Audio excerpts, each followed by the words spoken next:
Je crois assurément au miracle. J'y crois avec chaque once de mon être. Pourquoi? J'ai une raison. Je crois en Dieu. Si vous faites partie de l'humanité, peu importe qui vous êtes, que vous soyez pauvre ou béni par les biens de ce monde, peu importe votre nationalité, tôt ou tard un jour viendra, peut-être pas demain, ni après-demain, ni le mois prochain. Cependant, il y aura un moment, il y aura une heure où vous aussi aurez besoin d'un miracle dans votre vie. Quand cette heure viendra, quand ce moment arrivera dans votre vie, remémorez-vous que Dieu sera là pour accomplir ce miracle pour vous. Depuis l'Église primitive, il n'y a jamais eu autant d'enthousiasme au sujet du Saint-Esprit. Oh, me reviennent en mémoire les versets concernant cette grande trépidation. Après le départ de Jésus, il leur avait annoncé que son Esprit allait venir, cette troisième personne puissante de la Trinité, et il est venu tout comme Jésus l'avait annoncé. Il y a eu une effervescence considérable le jour de la Pentecôte. Oh, que c'était glorieux! Tandis que 120 personnes attendaient dans la chambre haute et qu'il est venu, ils furent tous remplis du Saint-Esprit. Quel émoi! Il y en a toujours partout, le Saint-Esprit est cette sublime troisième personne de la Trinité. À nouveau, il y a de nos jours une excitation concernant le Saint-Esprit, pas seulement pour quelques personnes, mais dans le monde entier, chez les catholiques, les protestants, partout dans le monde. Une multitude est remplie du Saint-Esprit. Cette puissante troisième personne, comme Jésus l'a déclaré, est avec chaque croyant. Or, il arrive un moment dans la vie du croyant où il n'est pas seulement avec lui, mais il remplit littéralement le croyant de puissance pour le service. Eh bien, aujourd'hui, pendant quelques minutes, je vais vous parler de cette superbe troisième personne de la Trinité, en relation avec la guérison d'un corps malade. Vous entreverrez la personne du Saint-Esprit un peu mieux quand j'aurai expliqué son œuvre. Peut-être que vous saisirez son rôle dans la guérison des corps malades durant nos réunions de miracles. Avant de commencer à parler de cette éblouissante troisième personne de la Trinité, n'oubliez jamais que la personne la plus importante est Jésus-Christ, le grand souverain sacrificateur, le Fils du Dieu vivant. Ne perdez jamais Jésus de vue durant ces saisissantes réunions de miracles lorsque je parle du grand Saint-Esprit, de la grandiose action de sa puissance invisible ou lorsque vous ressentez sa présence glorieuse, car sa présence est sur la terre à cette heure même. Jésus, qui est notre souverain sacrificateur, à cette heure est assis à la droite de Dieu le Père. La personne du Saint-Esprit, lui, est sur la terre. Il agit sur les gens, il œuvre sur de vastes congrégations. C'est réellement la puissance du Saint-Esprit, la personne du Saint-Esprit que les gens ressentent lorsqu'ils parlent de cette puissance qui fait frissonner leur corps, de cette forte chaleur sur leur corps. Vous les avez entendus vous-même, une foule d'entre eux qui témoignent de la guérison de leur corps, de la puissance de guérison. Vous venez à ces réunions, vous pleurez, vous n'en savez pas la cause, vous ne réalisez pas que c'est la présence du Saint-Esprit que vous ressentez. Les gens ne comprennent pas le pouvoir perçant du Saint-Esprit. Moi non plus. Je suis la première à l'admettre. Je les vois devant moi, transpercés par cette colossale puissance invisible, cette gigantesque force invisible. Je sais mieux que quiconque que je n'ai rien à voir là-dedans. Absolument rien. Parfois, je pense que notre vieux corps physique n'est pas fait pour supporter autant de puissance. C'est pour cette raison qu'un de ces jours, ce corps mortel se revêtira d'immortalité pour être en mesure de supporter la présence d'un Dieu saint. Ce sont encore des corps physiques soumis à la maladie, à la mort. Un de ces jours, ce qui est mortel revêtira l'immortalité. Un de ces jours, ce qui est encore corruption revêtira l'incorruptibilité. C'est le glorieux message de la résurrection. C'est le glorieux message de la Pâque. C'est toujours le pouvoir du Saint-Esprit, la même puissance qui a ressuscité Jésus d'entre les morts. Vous et moi ne pouvons pas appréhender la puissance du Saint-Esprit. C'est la puissance suprême dans le monde actuellement. J'ai mes raisons pour vous dire que je crois aux miracles, même si je ne peux pas les expliquer. Qui pourrait comprendre Dieu? Qui peut comprendre la puissance de Dieu? Qui peut comprendre pleinement celui qui a créé des mondes, des planètes par sa parole? Qui peut analyser celui qui a décrété que la lumière soit et la lumière fut? Qui peut comprendre l'action du Saint-Esprit? Il y en a un qui avait compris, c'est Jésus. C'est pour cela qu'avant même de venir sur terre, avant que Jésus ne vienne dans la chair, avant même de s'offrir à Dieu pour être donné, avant même de venir sur terre sous forme humaine, autant homme que s'il n'était pas Dieu, il s'est offert à Dieu par le Saint-Esprit pour être donné. Il savait qu'en tant qu'homme sous la forme d'homme, il ne pouvait pas réaliser ses miracles par lui-même. C'est l'une des plus importantes révélations qu'il m'ait données. Il devait avoir une confiance totale dans le Saint-Esprit, cette incomparable puissance de résurrection. Tout dépendait du Saint-Esprit. Il connaissait la puissance du Saint-Esprit. C'est pour cela qu'un jour, il s'est tourné vers ceux qui l'interrogeaient, vers ses adversaires, vers les sceptiques et a déclamé: si vous ne voulez pas croire que je suis tout ce que je dis que je suis, croyez au moins les œuvres mêmes que je fais.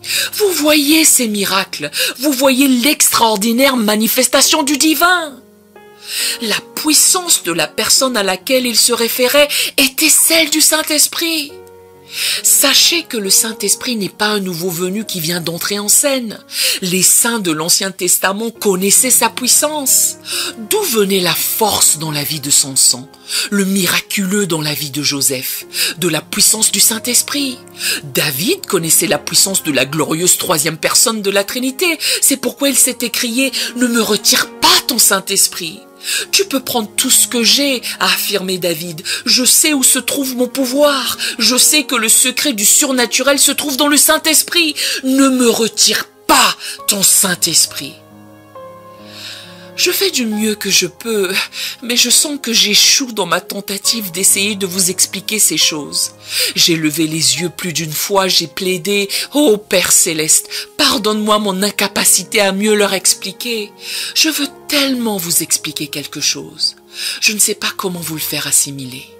Je n'ai rien à voir avec ces miracles dont les gens parlent. Je n'ai aucun don de guérison. Pourtant, les gens parlent de ces miracles, j'en suis moi-même aussi étonné qu'eux. Quand un homme est monté sur la scène du Shrine Auditorium avec son fils asiatique, qui est professeur de lycée en Californie du Sud, il est d'abord resté sans voix, puis a raconté: c'est vrai, mon père a eu pendant des années de grosses tumeurs sur le visage, grosses comme des noix. Il était là pendant la réunion. Il y a seulement quelques minutes, il a mis sa main sur son visage et a découvert que les tumeurs avaient disparu. Elles ne sont plus là. Qui est à l'origine de cela? À l'origine de la guérison de ces gens qui sont guéris du cancer, de l'arthrite, par la puissance de Dieu? Qui en est à l'origine? La même personne en qui Jésus avait confiance, une confiance totale. Il n'y a rien de plus palpitant que la parole de Dieu. Voici le secret. Jésus avait compris, il savait. C'est la raison pour laquelle, avant même de venir, il s'est offert à travers le Saint-Esprit pour être donné. S'il devait y avoir des miracles, Jésus savait qu'il n'avait pas, en tant que simple homme, venu dans la chair, le pouvoir de les accomplir. Sachez qu'aucun homme ne peut faire de miracles. Il faut pour cela la puissance du surnaturel. Jésus l'avait compris.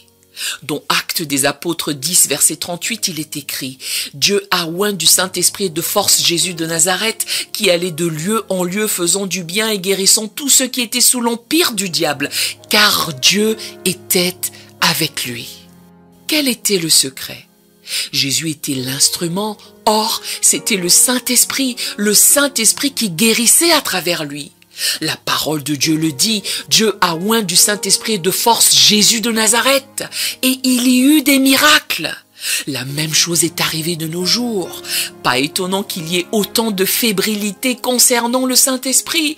Pas étonnant qu'il y ait une ribambelle de gens témoins de cette immense puissance qui n'est pas seulement limitée à ce ministère. Sachez-le. S'il vous plaît, croyez-moi. C'est le temps d'une puissance spéciale, vu que le Saint-Esprit sait qu'il va partir. Cette ère du Saint-Esprit nous fut donnée parce que Jésus-Christ, le Fils, allait mourir. Jésus est retourné auprès du Père duquel il était sorti. Certainement, un de ces jours, nous arriverons à la fin de l'ère du Saint-Esprit aussi. Et il sait qu'il est sur le point de partir. La prophétie a été accomplie. Dieu fait une chose spéciale en ces jours. C'est une heure de grâce, une heure de miséricorde. Il y a une grande ardeur, un grand enthousiasme qui imprègne l'atmosphère ce jour glorieux où des millions de personnes qui croient au miracle voient la manifestation de cette grande puissance, l'œuvre de ce grand être sur la terre, le Saint-Esprit. Vous étiez assis là dans l'auditorium. Vous avez ressenti cette brise chaude traverser votre corps. C'était sa puissance. Jésus avait compris, il savait. Vous avez ressenti de l'électricité qui traversait votre corps. C'était sa puissance, celle du Saint-Esprit. Tandis que vous êtes assis là en cet instant présent, il y a quelque chose qui se passe en vous. Vous ne le comprenez pas. Je ne le comprends pas vraiment non plus. Je sais simplement que c'est aussi réel que la personne de Dieu. C'est la puissance du Saint-Esprit. Avez-vous déjà vu le vent? Non, aucun homme ne l'a vu. Vous et moi ne voyons que le résultat du vent. Nous voyons le résultat de cette grande force causée par le vent. Aucun homme n'a vu le Saint-Esprit, cette troisième personne puissante de la Trinité. Je ne l'ai jamais vu, vous non plus. Néanmoins, par ces grands miracles, cette grande force surnaturelle invisible agit dans la guérison des parties malades par sa glorieuse puissance qui transperce. Tant qu'il sera ici avec nous, nous continuerons à voir des miracles. Le Saint-Esprit est une personne qui représente tout pour moi. Je suis absolument dépendante de lui. Je voudrais que vous sachiez qui il est. C'est une personne. Une foule de gens parlent du Saint-Esprit et il y a autant d'idées concernant cette incroyable troisième personne de la Trinité que de gens. Toutefois, n'oubliez pas, il est plus qu'une simple influence, il est plus qu'un simple esprit. Le Saint-Esprit est quelqu'un de bien défini. Je suis fermement convaincu que personne ne peut avoir de connaissance réelle de cet être époustouflant à moins qu'il n'habite le cœur, le vase, le corps d'un individu. Je crois cela de tout mon être. Je sais que le Saint-Esprit qui est sur terre est celui qui envoie une puissante conviction à l'individu avant de naître de nouveau. Vous souvenez-vous de cette conviction? Si vous avez une quelconque conviction de vos péchés, du jugement à venir, c'est le Saint-Esprit qui est la puissante puissance de conviction de la Trinité. Cette personne fabuleuse est avec chaque croyant. Si vous êtes né de nouveau, si vous avez eu cette prodigieuse expérience de nouvelle naissance, cette expérience que nous appelons régénération, salut, le Saint-Esprit est avec vous. Il est avec chaque chrétien. Or, il y a une expérience glorieuse où il n'est pas seulement avec vous. La parole de Dieu énonce qu'il sera en vous. Aucun chrétien, aucun individu ne peut réellement connaître la personne du Saint-Esprit. Vous n'avez de vraie connaissance de sa personnalité que quand vous avez eu cette formidable expérience du Saint-Esprit qui demeure en vous. Je veux ardemment vous dire ce qu'il est réellement. Je sais que je vais complètement échouer, car aucun vocabulaire humain ne pourrait décrire cette splendide personne, cette épatante personnalité haut en couleur. Il compte tant pour moi.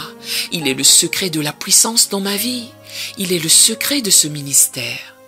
La parole de Dieu dit, car tous ceux qui sont conduits par l'Esprit de Dieu. Nous voyons dans la parole qu'il aiguillonne, qu'il conduit. S'il conduit, en ce cas, nous suivons. Tant d'enfants de Dieu pensent pouvoir régir le Saint-Esprit. C'est ce qui suscite toutes nos difficultés, nos problèmes. Je les ai vus à maintes et maintes reprises essayer d'utiliser le Saint-Esprit, essayer de le manœuvrer. Ce fut l'un des plus beaux jours de ma vie, l'une des plus grandes de toutes les connaissances qui m'ont été données lorsque j'ai appris le secret de le laisser m'orienter, me guider et à le suivre. J'aurais bien aimé vous dire que c'est facile, ça ne l'est pas. Or, c'est l'un des plus grands secrets qu'un chrétien puisse apprendre. Je le suis de très près. Durant nos plus grandes réunions de guérison, où il peut y avoir 7000 personnes dans la salle, ou peut-être juste 50, il y a quelqu'un dont je suis en tout temps consciente. Il y a quelqu'un dont je suis hautement consciente. Je le suis. Je le suis de si près. Il pilote. Alors qu'il mène le train de sa seule présence, cette grande force invisible s'installe dans ce grand auditorium rempli de gens. Ce grand être invisible devient aussi réel que l'air, que la force du vent le plus impétueux. Pourtant, aucun homme n'a jamais vu le vent. Cette grande puissance, cette personne phénoménale, agit sur les hommes et les femmes, et je le suis de si près pendant qu'il dirige. J'attends sa direction. Apprenez ce secret. Si vous n'êtes pas sûr de quelque chose, attendez qu'il vous guide. La Bible enseigne que cette admirable personne qu'est le Saint-Esprit intercède aussi pour vous et moi. Laissez-moi vous poser une question. Comment un seul des enfants chéris de Dieu peut-il sombrer dans la défaite quand nous avons à la droite de Dieu le Père, le grand souverain sacrificateur, le Fils du Dieu vivant qui intercède pour nous? Comment pouvez-vous vivre un moment de votre vie dans la défaite lorsque vous avez le grand souverain sacrificateur qui intercède pour vous, le Fils de Dieu, à chaque instant de votre vie, nuit et jour? Plus que cela, vous avez cette personne, le Saint-Esprit, la puissance de la Trinité, qui intercède pour vous afin que vous connaissiez la volonté parfaite de Dieu. Quelquefois, je pense que la chose la plus ardue au monde est de connaître la volonté parfaite de Dieu. Laissez-moi lire quelque chose de splendide. De même aussi, l'Esprit nous aide dans notre faiblesse, car nous ne savons pas ce qu'il nous convient de demander dans nos prières. Mais l'Esprit lui-même intercède par des soupirs inexprimables, et celui qui sonde les cœurs connaît quelle est la pensée de l'Esprit. Oh, connaître la pensée de Dieu! Combien de fois ai-je cherché à savoir ce qui est dans la pensée de Dieu? Ne vous arrêtez pas là. L'Esprit connaît la pensée de Dieu. Et celui qui sonde les cœurs connaît quelle est la pensée de l'Esprit, parce que c'est selon Dieu qu'il intercède en faveur des saints. J'ose affirmer qu'aucun de nous ne s'est pas retrouvé un jour ignorant de la volonté de Dieu. Nous étions arrivés à un carrefour. Une seule des décisions que nous allions prendre était dans la volonté parfaite de Dieu. J'ai connu cela, vous aussi. Dieu a une volonté parfaite, je crois en cela. En ce moment même, Dieu a une volonté parfaite pour vous. Il a une volonté parfaite pour ma vie. Quand nous prenons des décisions, elles doivent l'être dans la volonté parfaite de Dieu. Puisque nous sommes humains, nous cherchons sa volonté, mais nous ne la connaissons pas. Que faire dans ces circonstances? Attendre, espérer en lui. Ne faites rien d'autre qu'attendre quand vous n'êtes pas sûr. Pendant que vous attendez, le Saint-Esprit intercédera pour vous, puisqu'il connaît la volonté parfaite de Dieu. Gardez à l'esprit que vous ne pourrez connaître sa volonté parfaite et que l'Esprit n'intercédera pour vous devant le trône du Père, cherchant la volonté de Dieu en votre nom, que si vous arrivez à ne plus avoir de volonté propre. Quelquefois, je pense que c'est la chose la plus dure, la plus difficile au monde. J'ai une volonté séparée de la volonté de Dieu. Vous, en tant qu'individu, avez une volonté séparée, distincte de celle de Dieu.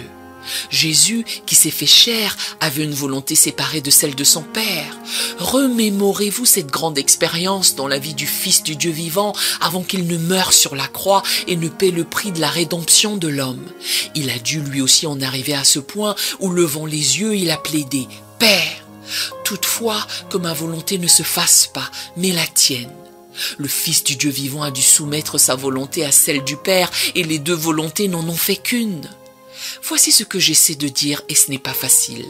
Je ne le sais qu'à l'intérieur. Je ne le sais que par révélation spirituelle. Il arrive un moment dans notre vie où nous l'aimons assez, nous l'aimons si complètement que nous levons les yeux en disant « Pas de volonté, la tienne et la mienne, mais une seule. J'abandonne ma volonté à la tienne. » Il vous sera dès lors impossible de rater sa volonté.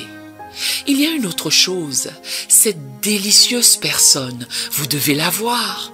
Vous ne pouvez pas vivre votre vie sans lui. Vous ne pouvez pas vivre pleinement votre vie sans lui. Considérez autre chose. Son esprit rendra témoignage à votre esprit. Nous vivons à une époque de grand égarement. La Bible enseigne que dans les temps de la fin, il y aura un grand égarement dans le monde.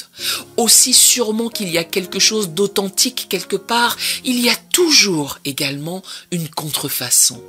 Son esprit rendra témoignage à votre esprit, son esprit. En cette époque de grand égarement, attendez, soyez certains que son esprit rend témoignage au vôtre. Alléluia! Néanmoins, il y a plus encore. Il y a quelque chose que je veux vous donner aujourd'hui. Je prie pour que vous ne l'oubliez en aucune circonstance. Peut-être que cela compte beaucoup pour moi à cause de mes heures de solitude. J'ai des moments de solitude, des moments où je suis fort seule. Parfois, je me sens si seule. Toutefois, j'ai eu cette glorieuse promesse de ce consolateur, celui qui connaît la volonté de Dieu, celui que je suis, celui qui mène, celui qui intercède. Il dit, on craindra le nom de l'Éternel depuis l'Occident et sa gloire depuis le soleil levant. Quand l'ennemi viendra comme un fleuve, l'Esprit de l'Éternel le mettra en fuite. Quand l'ennemi viendra comme un fleuve, l'Esprit de l'Éternel sera là pour me défendre. Je n'ai pas à mener mes propres batailles. Il fut un temps dans ma vie où j'ai dû mener mes propres combats. J'avais l'impression que je devais également mener celle de Dieu pour lui, vous savez. Un jour, j'ai réalisé que je n'avais pas à le faire. Il était là pour me préserver.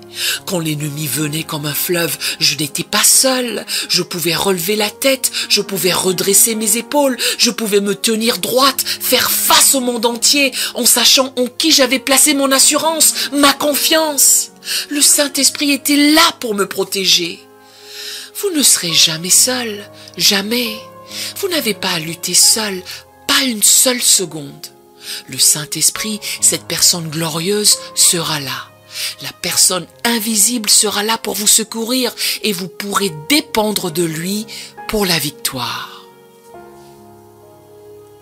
Le plus grand besoin dans cette vie qui est la vôtre est une guérison spirituelle, un grand toucher spirituel. Beaucoup savent que le docteur Freiling est le pasteur de la première Covenant Church à Minneapolis, une église merveilleuse, très conservatrice. Il était l'un des pasteurs à Minneapolis qui a coopéré avec nous lorsque nous étions là dans une réunion récemment. Le docteur Freiling était assis sur l'estrade avec d'autres pasteurs. Pendant ce grand culte, la puissance de Dieu est descendue dans toute la salle. Oh, c'était grisant! Si vous avez déjà participé à ces réunions, vous saurez de quoi je parle. C'était juste la plus belle des choses. Soudain, le Saint-Esprit est descendu sur Dr. Freiling, ce pasteur très conservateur. C'était quelque chose qu'on ne peut pas décrire. Il n'y a pas de mots dans le vocabulaire humain pour décrire ces expériences spirituelles. Eh bien, 3 ou 4 jours après cette belle expérience spirituelle, j'ai reçu cette lettre personnelle du docteur Freiling. Je voudrais juste partager avec vous un paragraphe de cette lettre qu'il m'a écrite. Des membres de ma congrégation et des collègues pasteurs m'ont demandé comment était l'expérience d'être sous la puissance du Saint-Esprit lorsque vous m'avez touché. Ce que je peux dire à ce sujet est que c'était très simple et très beau. C'était en fait le sentiment spirituel le plus normal et le moins sensationnel. Cette expérience est loin d'être, comme certains pourraient l'imaginer, différente de toute autre manifestation spirituelle qu'on puisse avoir. Elle a plutôt semblé mettre en harmonie, en cet instant-là, toutes les beautés, les charmes que l'Esprit Saint avait donnés auparavant. Être sous l'onction de l'Esprit est assurément une chose normale. Tout le reste est anormal. Cela vient du pasteur, qui vient probablement de l'une des églises les plus conservatrices de Minneapolis, Minnesota, le pasteur de l'église First Covenant Church. J'ai découvert récemment qu'il est exquis de voir la manifestation du Saint-Esprit. Rappelez-vous quelque chose. Le Saint-Esprit est une personne, pas seulement un de ses attributs, pas seulement une influence. Le Saint-Esprit est tout autant une personne que Jésus, le Fils de Dieu, en est une, que Dieu en est une, et il a une personnalité bien définie.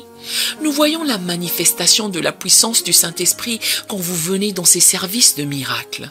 Nous voyons des manifestations simples de la puissance de Dieu et la guérison de corps malades. Cela nous transporte, c'est surnaturel. Voilà pourquoi vous n'avez pas besoin de Catherine Kuhlman pour vous imposer les mains, pour prier pour vous. C'est si magnifique de voir des gens assis là et être instantanément guéris par cette grande puissance invisible, cette grande personne invisible. C'est électrisant. C'est passionnant de voir la manifestation de sa puissance quand son peuple est transpercé par la puissance du Saint-Esprit. Appelez cela comme vous le voulez, je l'appelle la puissance qui transperce. Je suis sans cesse amusée quand ceux qui ne connaissent rien au Saint-Esprit utilisent le terme moderne qui stipule qu'ils ont été zigouillés. Je pense que c'est la toute première fois de ma vie que j'utilise ce terme. Je ne sais pas comment mieux le décrire que de dire simplement qu'ils sont transpercés par la puissance de Dieu, qui est le Saint-Esprit. Ils disent « ça me dépasse ». Pensez-vous sérieusement que je puisse expliquer qu'un homme de 90 kilos qui se tient là, soudainement, en une fraction de seconde, se retrouve étendu par terre? Je n'ai rien à voir avec ça. Je n'ai rien à voir avec la puissance du Saint-Esprit. Je me tiens là seulement et je regarde. Je ne peux pas vous donner d'explication. À part peut-être que nos vieux corps physiques ne sont pas faits pour supporter autant de puissance. C'est peut-être pour cela que nous ne pouvons pas nous tenir debout et voir Dieu face à face, car la parole de Dieu déclare que personne n'a vu Dieu. Avant de pouvoir nous tenir en sa sainte présence, ce qui est mortel doit revêtir l'immortalité, ce qui est corruption doit revêtir l'incorruptibilité, car c'est un Dieu saint. Nos corps mortels ne peuvent pas se tenir en présence d'une telle sainteté, ces corps physiques qui sont en proie à la maladie, au péché. Ce physique, cette corruption n'est tout simplement pas adapté pour la sainteté de Dieu, ni pour tant de puissance. Lorsque nous nous tiendrons dans sa glorieuse présence, après que ce vieux cœur aura donné son dernier battement, nous aurons des corps ressuscités, de nouveaux corps, des corps glorieux. C'est exaltant. C'est sensationnel de voir les manifestations des dons de l'Esprit. Je crois aux dons de l'Esprit de tout mon cœur et à leurs manifestations. Je crois qu'il y a littéralement une nuée d'hommes et de femmes qui sont dans le grand mouvement charismatique, qui ne voient que la manifestation de la puissance du Saint-Esprit, mais qui connaissent à peine sa personne. Le connaissez-vous en tant que personne? C'est la plus grande expérience au monde. Paul a expérimenté cela, il le connaissait. Paul ne connaissait pas seulement la puissance du Saint-Esprit, il connaissait aussi la personne et la personnalité du Saint-Esprit. C'est pourquoi il a écrit « Oh, qui peut sonder la grâce du Seigneur Jésus-Christ? Où serions-nous à cette heure précise sans cette grâce incomparable ?» Il continua « Et l'amour de Dieu, qui peut le sonder ? » Pourtant, nous le voyons constamment se manifester dans nos vies, dans la vie des autres. Paul ne s'est pas arrêté là. Et la communion du Saint-Esprit. Oh, cette communion est plus réelle pour moi que toute personne terrestre que j'ai connue. Vous savez, une vie consacrée est une vie solitaire. Je mentirais si je vous disais le contraire. Elle l'est. Vous demandez, Catherine Kuhlman, parlez-vous de solitude? Vous ne comprenez pas. Vous ne saisissez pas véritablement. Il y a une multitude de gens qui vous entourent constamment, des milliers de personnes. Seulement, quand votre vie est consacrée, votre vie sociale est sérieusement limitée. Je n'en ai presque pas, pour la raison que je suis occupée à effectuer le travail du Maître. Cependant, il y a une communion que je connais qui est plus grande que toute communion humaine, qu'un être humain ait jamais connue.